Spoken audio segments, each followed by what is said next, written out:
quite honestly, I will say this. When I started in EBW, I didn't have such the greatest, beginning to my career. I mean, for Jimmy Frann, the Chicken Man, I came a long way down the road. I remember it was definitely inside of the in the house era / 2003. I made my debut just like anybody else in EBW. I remember when I first made my debut, I wasn't a very pretty looking man. I'll tell you, I was not as good looking as I am now. I mean, I started in EBW right about the time, about a year after my tragedy. I was involved in a car accident where my face was all smashed up. They had to wrap me up with bandages so I looked like this kind of mummy. And I remember coming into EBW, people were looking at me like, whoa, who's this looking fella here? He looks like he came out of the grave. I told him, I said, well, my name is Jimmy Frann, the Chicken Man.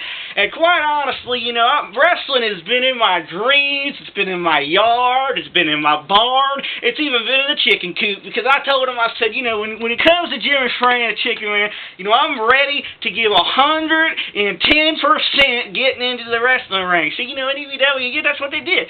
They gave me this opportunity, and I remember wrestling in the house era, and I had this one match.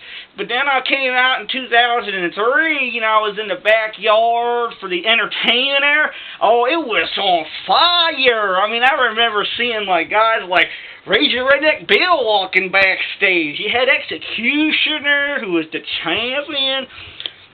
You had that guy, Hardcore Mike. You had the New Generation. Oh, there was an unstoppable force. But, I'll never forget my matches back then. I was wrestling guys like Scarface, with a little cuckoo in the head, if you know what I mean. And then I was wrestling guys like NIB, and I don't even know what NIB stands for. And, I had all these good type of matches, and I wasn't really a big superstar until about in 2004 when we debuted on Pack 14. Oh, I remember. That's during the Hardcore Battle Invitational.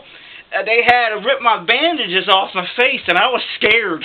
I really was. I mean, I was so scared that the world was going to be laughing at me, that they were going to be scared of me because of my face, what it looks like now. I mean, look at my face now. Do you see it? I mean, I'm not embarrassed to say that I am a definitely good-looking man for who I am, and I had a lot of doubts about myself after the car accident that I got in her. But I'll tell you this, my career has came a long way, being a hardcore champion about 3 times now, and then I was a European champion, global European that is. Oh, it's so great. Now, and I gotta say this, I mean, if it wasn't for the chickens and the support of my fans and the family and my little son Baba, I don't know where I would have been right now. Honestly, I can tell you I'd probably be still working at the Purdue Chicken Farms and Kentucky Chicken. That's right, because Kentucky Chicken Farms, but, it's a great company, and honestly, I got to say this, if it wasn't for the owners and giving me the opportunity to come in here and cluck around and entertain all the fans from the country town, I don't know where in the world I would be. So I gotta say, it's a great company, and you gotta keep on watching this show every Saturday night. I'm gonna plug it in just like the other guys, because I gotta plug her in, and that's what I'm trying to tell you. Keep watching the EBW, and I'm gonna tell you, you're gonna see some interesting stuff. And me, hardcore champ, Jimmy Frann, the Chicken Man. That's right. So keep checking us out. I mean, I love it. I love this company. Yes, sirree. That's the EBW.